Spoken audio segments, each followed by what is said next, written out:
So as Andrew mentioned, the Lamanite daughters are out there, and they end up being abducted. And the Lamanites think that it's Limhi's people that have abducted them, and so they immediately say, "Okay, that's it. We're going to battle."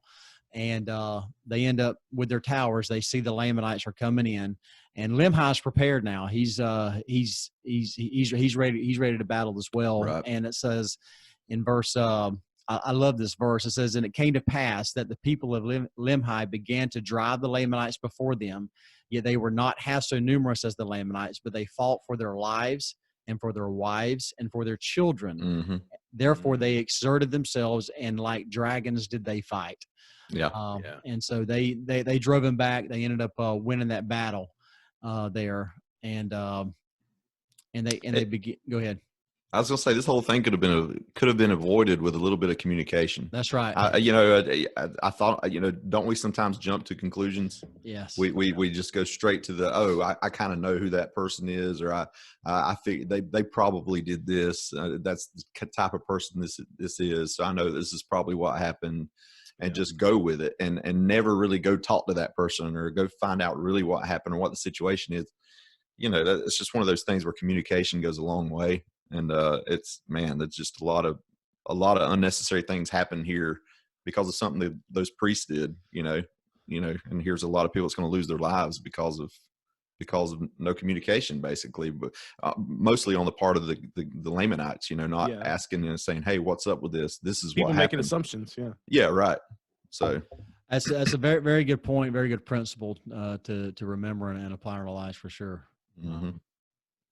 Not always just assuming something or jumping to conclusions. Right. So go ahead, Andrew. No, I was just, I'm not going to lie. That's the first time I've ever noticed the word dragon in the Book of Mormon. Yeah. Pretty awesome. They fought like dragons. I've just never saw that word. So I was, I don't know enough to really discuss it, but I've seen something before about the use of the word dragon in there, and kind of showing how I don't know enough. It's all symbolic. It's symbolic. It's we go all the way back to, well, actually for this would be before Revelation, the book of Revelation,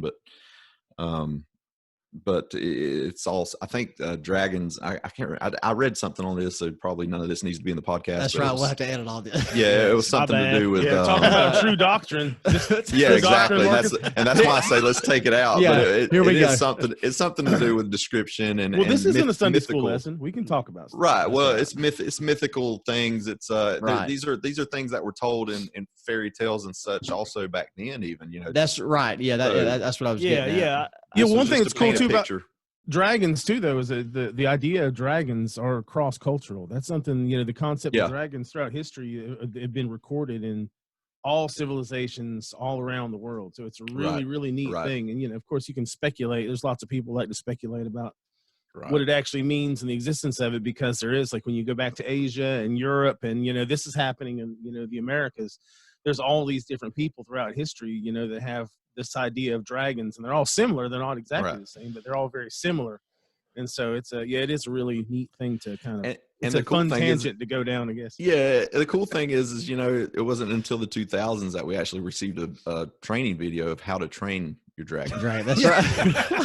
So it took some time, but we got it right. Took some time. Right. Anyway, so all that can be, that's extra. Here we go. That's how we're living in the last days. We finally, after all these millennia, we've learned. We got to be close to the end now. Yeah, we know how to train them now. So back in the 70s and 80s, old Pete discovered them, and then we had to train them. That's right. We knew they loved to eat apples. Where are we at right now? I mean, lived in a cave by the ocean or something. That's the word dragon. That's right. Yeah. And then we learned how to puff the magic dragon. I was just about to mention puff the magic dragon. That was before. We're way off. Man, back up. We are indeed living our generation. Do y'all realize that we are the most blessed generation of all time now? In our lives, we've seen all the Puff the Magic Dragon, Pete's Dragon. We've seen How to Train Our Dragons. Dragon off of Shrek, Mulan. Oh man, dragging out this conversation. Dragging